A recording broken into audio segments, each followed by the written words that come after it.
Halo, selamat siang. Saat ini saya CGP dari Kota Manado. Nama saya Alfiana Anastasia Pali dengan MPD. Bersama dengan rekan kerja saya, Dr. Anda Jane Roring, kami akan membahas tentang studi kasus 1, kasusnya Ibu Tati. Saya akan bertanya kepada Mem Jane terkait dengan kasus 1 yang sudah Mem Jane baca tadi tentang kasus Ibu Tati. Menurut Mem Jane, apabila Mem Jane berada pada posisi tersebut, kira-kira keputusan seperti apa yang akan diambil oleh Mem Jane terkait kasus ini? Terima kasih. Baik, saya mencoba untuk kasus ini ya, menurut pengalaman saya. Tapi sebelumnya biasanya Pak, kalau begitu kita lihat dulu kasusnya, kasus yang seberat apa, jenis bagaimana. Ketika saya membaca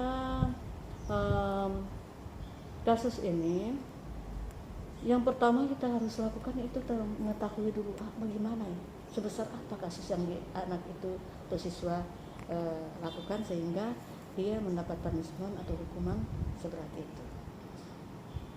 Nah, dalam hal ini ketika kita mengetahui permasalahan yang dihadapi, maka dengan sendirinya kita mudah saja mengklarifikasi atau mengatasi atau memberikan solusi atau memberikan punishment kepada anak. Memang biasanya kalau kita mau memberikan punishment kepada siswa, kita harus sesuaikan dengan tingkat atau masalah yang dia hadapi itu. Nah, kalau masalah ini ketika kita melihat di era saat ini, sepertinya masalah ini punishment seperti ini sudah kurang tepat ya, tidak relevan ya. Ya, sudah tidak relevan.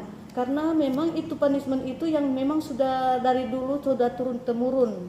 Jadi dari zaman saya dan kemudian bukan lagi dari sebelum-sebelumnya itu punishment itu sering dilakukan. Tapi harus saat ini saya kira sudah tidak sesuai lagi. Kita boleh merubah dengan cara misalnya kita mengambil metode-metode banyak yang kita bisa lakukan untuk anak.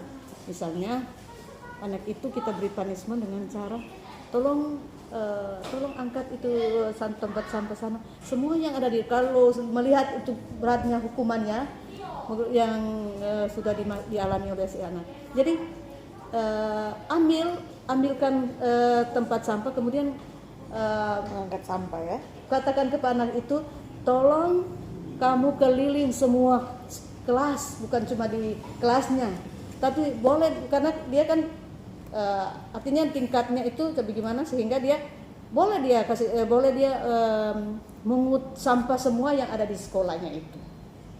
Dan itu sepertinya masih mendidik karena dia bisa membiasakan diri, dia jadi membiasakan diri dengan punishment itu. Dan secara fisiologis anak itu merasa malu di kelas-kelas lain. Itu bisa membuat anak itu jadi jerah. Tapi kalau dia cuma tingkat, ya mungkin ada keterlambatan atau apa, ya mungkin hanya di lingkungan kelasnya dia bisa angkat sampah gitu. Dan itu saja mungkin karena kalau saya lihat untuk sesama guru, mungkin kita sharing saja dengan sesama guru itu. Dan boleh kita memperbaiki, kita memberikan cara-cara berbeda kalaupun dia menerima.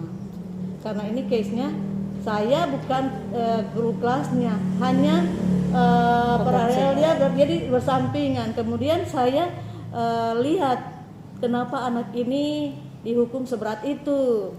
Nah, dalam hal ini kita bisa membagi bersama teman sekerja kita, diskusi ya, mungkin ya. Ada hal-hal yang mungkin dikatakan mungkin sudah tidak relevan lagi dengan situasi kita saat ini. Nah, jadi penugasan-penugasan seperti itu sangat membantu anak.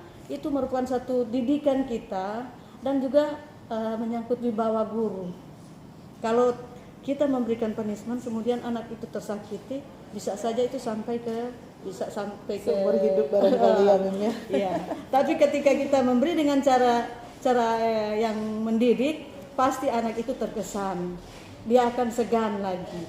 Kalau cuma sekedar hukuman fisik, itu belum tentu bisa merubah sikap anak. Dan itulah, mari kita buat didikan anak dengan membuat perintah-perintah atau punishment itu yang sangat menguatkan anak agar dia berubah dengan sikapnya itu, dia akan merubah 100% lagi. Bayangkan dia mau keliling satu sekolah itu, kemudian dia malu kan oleh teman-temannya, kenapa dia bisa mau angkat semua sampai itu. Itulah salah satu, coba ini hanya usulan saya buat teman-teman yang mungkin mengalami permasalahan seperti itu. Jadi mari orang dalam hal ini kita juga lihat untuk pergumulan-pergumulan seperti sebagai guru, mari hanya salah satu juga metode yang paling tepat, mari orang bawa anak itu dalam doa, bisa kita ajak dia berdoa bersama. Nah itu mungkin karena salah satu faktor kalau orang mendapatkan hikmat hanya satu-satunya dari Tuhan. Semoga itu bisa membantu. Oke. Baiklah. Jadi metodenya bisa dirubah ya, disesuaikan dengan kodrat zaman pada saat ini ya, mungkin ya, itu yang bisa saya simpulkan dari Mem. Terima kasih banyak sudah melaksanakan atau mau berbagi lewat wawancara ini. Tuhan memberkati Mem, sukses selalu. Amin. Terima kasih.